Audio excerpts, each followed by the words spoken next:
What's going on, guys? Got another comic book haul video for you. Got a pretty big stack of books here. I'm not sure if I'll have to split this into two videos or not, but we'll get started here and I'll try to do the first stack first and see how long it takes. I got all these at the Lexington Comic Con about 2 or 3 weeks ago. These were all dollar books or 50-cent books. Most of them were $1. I went down there on Friday, pretty much dug from noon until about 6 at night. They had a lot of vendors, so it took a while to get through all the dollar boxes. I'm pretty sure I got through all the dollar and cheaper boxes that all the vendors had set up, so that was pretty cool. I went there last year on Thursday. They do like a Thursday night, they call it the comics only show or whatever, but they're only open for 4 hours. And last year when I went, I felt kind of rushed and didn't think I got through every booth, but I didn't spend as much time at each booth that I wanted to, so just wanted to go there for the whole day. It's on Friday and Saturdays and Sundays are open for 8 or 10 hours per day, so it was nice to dig through all those and not feel rushed, and came away with a pretty good sized stack of books and all pretty cool stuff. So get started here with the Adventures of the Mask, number 3. Just got this one. It's a cool Bruce Timm cover. I think he did the covers for this. I think it was a 4-issue miniseries right around the time the movie came out. So I'm trying to get those. So this is the first one I've managed to find. So I was happy to get that. Next, I think this was one of the 50-cent books. This is 10th Muse, number 5. Just grabbed this as a cool Eric Larson cover doing Savage Dragon with the some of the 10th Muse characters, and it's got the I don't know if that's Pamela Anderson up there in the box or whatever, but it looks like her from that like VIP show or something. I can't remember, but for 50 cents, why not? Then these were all $1. I got Annihilation. Oh, field number 6 first. Got number 6 and number 5. Just some cool Adi Granov covers. I think either Adi Granov or Dell'Otto. I get them confused. Their styles are pretty similar. That's the signature. I think that's Dell'Otto. Let me see if it shows it on the interior. Who the cover? Oh, no, cover art Laura Valari. Okay, I was way off. But it looks like Adi Granov and Dell'Otto, so pretty cool. Just trying to get this run, all the Annihilation tie-ins and stuff. It's a fun storyline, and I imagine they're gonna build towards that in the MCU at some point, just the next big cosmic story. So trying to get all those before they pop in price. And got a couple of the Silver Surfer ones. Here's number 3, and then this was 2 books in one, number 4. So that was nice. Picked up some more Appleseed books. I think these might have been some of the 50 centers too. This is book 2, volume 2. Now this one's, I think all these are Adams covers, so that's kind of cool. You can see his signature there. Arthur Adams from 1989. So I'd seen some of these covers at half-price books a few months ago. That's when I noticed that Art Adams did the covers, but they were charging like $2 or $3 per issue, so I didn't want to pay for that. But I was happy to find them for $1. This is book 2, volume 3. It's another Art Adams cover. And then the last one is book 3, volume 2. That is not Art Adams, but still a really cool cover. I'm slowly chipping away on the Appleseed run. Next, got another 90s goodness here. Batman number 500. Open this up. It's still, well, it's in a poly bag. I don't know if it's in the original one or not. Yeah, it looks like it is. So it's still sealed up and everything. And you can see on the back here, looks like it might have been newsstand, so I guess maybe they were selling these at like bookstores and stuff, because it's got, I think it's got a poster, yeah, a full color poster featuring the bat armor with Azrael. And that's what that is, I guess. You can't see it obviously, but I can feel it. It feels like a pretty thick poster. It's 14 by 29, so it's like double the comic size. So I've got I think the direct edition of 500 was the kind of shiny cover with Azrael just kind of flying through the air. And this newsstand one, well, it might not be newsstand, because now that I look at it, that doesn't look like, that's the UPC box, but that doesn't look like a UPC code. Looks like it says DC or something, but I'm not sure. I always liked the new Batman logo too. I remember drawing that a lot when I was a kid, so that's kind of fun. And then that's him. This version is just Azrael just busting up Bane pretty good, so can't go wrong with that. Picked up Battle Chasers #9. This is the last of the original run. I know Joe Mad said he's going to start it back up again pretty soon. I think maybe I saw the solicitations for that recently in previews for #10. So this is the last of the original, and then there's a cool bonus story on the back. Some Adam Warren art, so that was a nice surprise. Another fun 50-cent book, Bill the Clown. Just looked like a weird, crazy clown, homicidal maniac dude. So it's early 90s, it looks like. So I just liked that. The cover caught my eye, and I was just grabbing 50-cent book, so why not? And Cable #73. This was Liefeld going back and doing Cable after he had left to found Image with the other guys. He came back and did a couple issues of Cable at some point. I think he did 73. This was 73, so he did this one. I think he did one more in the 70s. I'm not sure. So grabbed that. Now, this was cool. This was another 50-cent book. This is Cable Second Genesis. This is a nice square-bound book with some stories in there. Probably guessing his first appearance. Let's see what it says. X-Force 1. Oh, wait, no, that's the cover. I'm not sure. It doesn't say where. Okay, here we go. That's 90. New Mutants 99. New Mutants 100. And X-Force 1. Well, that's a cover gallery. I don't know if that's what the stories are from. It's been a while since I've read those, but looks like it. There's Strife, so I know he was introduced around this time. Yeah, this is X-Force too. X-Force as well, not X-Force #2. Yeah, there's Strife. So that's cool. I was hoping to be like his first appearance, but no such luck. But it was a cool little collection. Like I said, for 50 cents. Can't go wrong with that. I'll use that as a new background. A little more stable. Got Captain Atom #1. Real happy about this one. This is the new 52. This is Freddie Williams. He did the interiors on this. I'm not sure how long the run lasted, but I think he did the interiors on the first 12 at least. So I'm gonna try to put that together. And this is the first one I had, or first one I'd seen, so I was happy to grab that.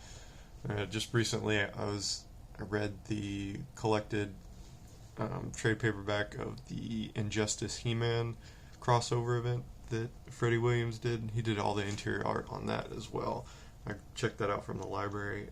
It was really cool. It was a lot of fun going through that and reading it. The art was really amazing in that. So just kind of reinforced my love for Mr. Williams' art there. So it's happy to find this Captain Atom #1 because he does the interiors as well. Then I think a couple videos ago I showed the ash can for this Count Draco Knuckle Duster, and so this is the actual first issue. So this is the whole issue. So just happy to grab that. And this one was fun. It's Crossfire #12. It's the Dave Stevens Marilyn Monroe cover. It's got a little bit of schmutz, water damage or something right there, and on the back cover. But this was another 50-center. So this is my first copy of this Crossfire book. I'm trying to get all the Dave Stevens covers and interiors as well. He didn't do a lot of interior stuff, but and not on this one. He just did the cover, but just a really cool Marilyn Monroe cover. This goes for a few bucks, so I was happy to find it for 50 cents to get my first copy. I'll be on the lookout for a better copy for sure. Some more Liefeld goodness here. Got Deathstroke #0. Just got his name on the cover, so I imagine he did the interior art and the writing as well, so that's pretty cool. Next, got Drain number 3. This is the vampire series that Sana Takeda did all the art for. So I found maybe 1 or 2 issues of this a few months ago. So I'm trying to piece this together because she's another one of my favorite artists that I've discovered since I got back into collecting. She's most famous for her Monstrous. And I read the first few issues of that. Didn't really like the story too much. The artwork is great. So I kind of expanded looking for other stuff she had done to try to collect. So that's how I came across Drain, and gonna slowly put those together. Next, got a variant cover of this Endangered One, just a homage to that Transformers, either 5 or 6, the one with the Soundwave on in that position. It just says Transformers are all dead. So that I just thought that was really cool. No, Pete read on Renovision. He talked about this when it came out. I think it came out sometime last year. I can't remember if he said it was going for anything or not, but I looked it up on eBay. It goes for like $10 or $15, I think. It's like a 1 in 5 variant, so happy to find that. Some more 90s goodness. Got Excalibur number 1, their first ongoing series. I had a few issues of this when I was collecting, but I never had number 1, so I was happy to find that. And let's see, got some ex-mutant stuff here. This is just early Ron Lim art. He does the covers and the interiors on all these, so I was happy to find a good chunk of those.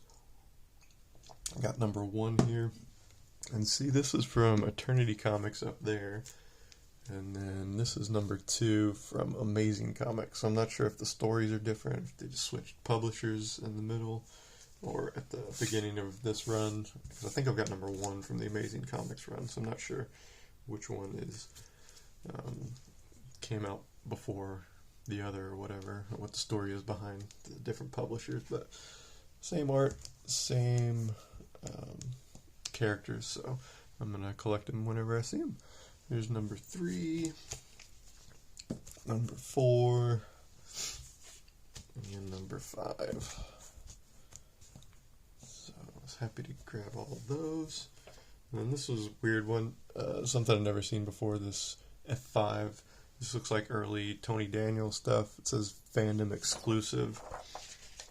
So I don't know if they gave this out somewhere or it was just kind of a distribution thing for comic shops. It says fandom. I don't know if fandom is a publisher imprint or something, but everything's written and created by Tony Daniel, pencils by Tony Daniel, so I'm not sure what this book is or anything, but I really like Tony Daniel. Probably like a preview or ashcan type thing or some sketch work.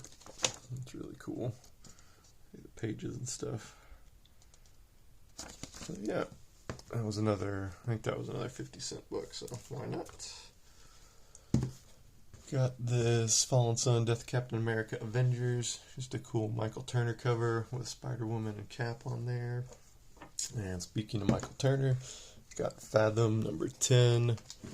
I got this one just because I don't collect a ton of the Fathom stuff. This might be the first one I've gotten, but I just grabbed this one because it was a Dynamic Forces variant, so it doesn't have the certificate. It's got Dr. Evil there on the back instead of the certificate, but it's got the cool shiny Dynamic Forces, it's not a sticker, but embossment, I don't know, so it's fun variants.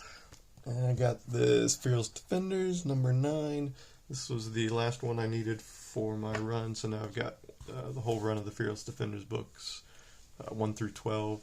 I'm still missing some of the variants. I know some of the variants for those early issues go for a bit, so I'll try to find those. Doubt I'll find them in the dollar bin, but this was just a fun series.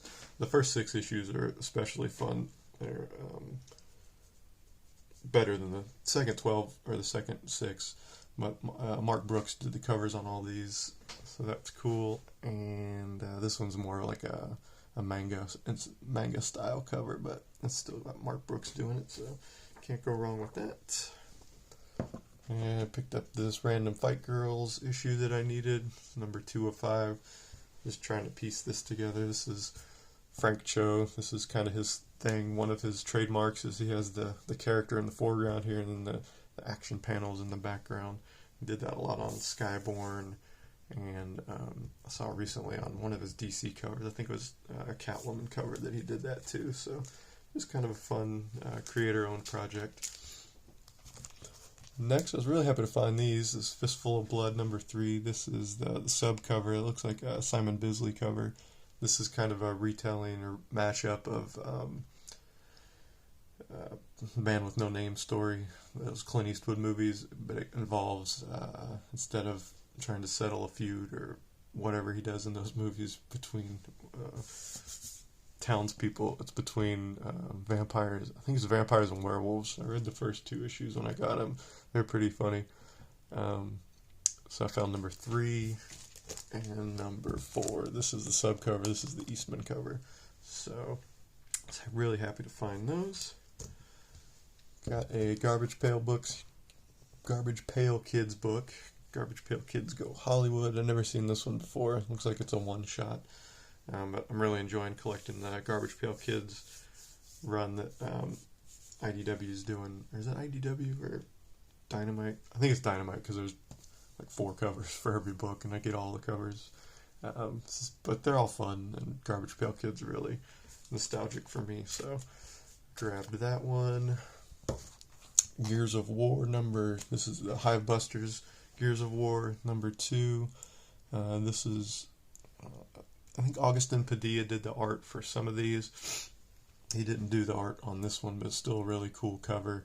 So, and this is only like a 5-issue miniseries, I think. So I think he did the artwork on most of them. So I'm a bit of a completionist, so I'll try to get the whole run.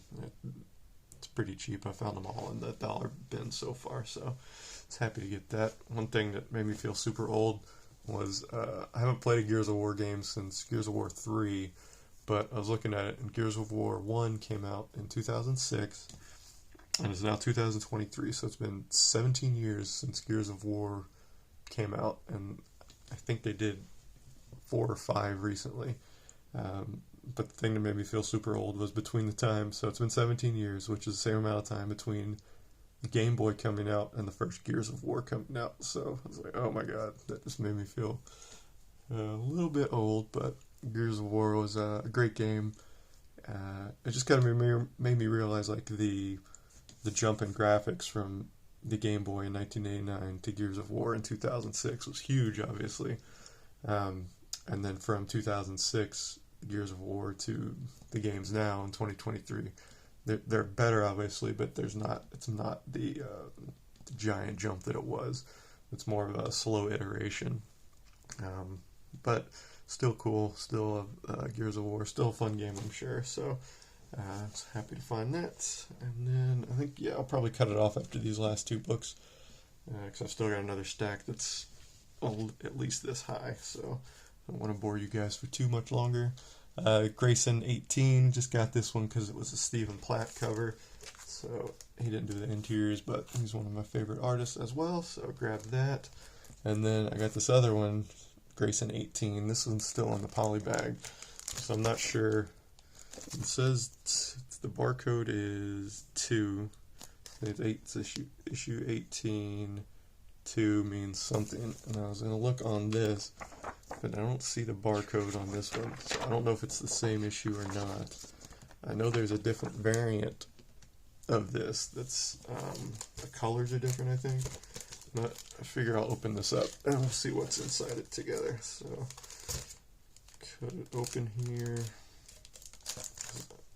I think it's probably the same book, but figure why not. No point in keeping it bagged up and not knowing. And I can open it up and figure it out. Oh no, it is a different one. Cool. So that's it's got Superman in black and white. Very nice. Yeah, and it came. Oh wow, they even put little 2 pieces of cardboard in there to keep it sturdy. So that's really cool. Yeah, it was a nice surprise. So yeah, now I've got both versions of this Grayson 18 that I wanted, and these were they were both 50 cents, so can't go wrong with that. And then I got this cool, empty poly bag now. with Superman on it. So, alright, yeah, I'll cut it off for now right here, guys. Thanks for watching. I'm recording this on Easter, so I hope you guys have a happy Easter, and I will see you next time.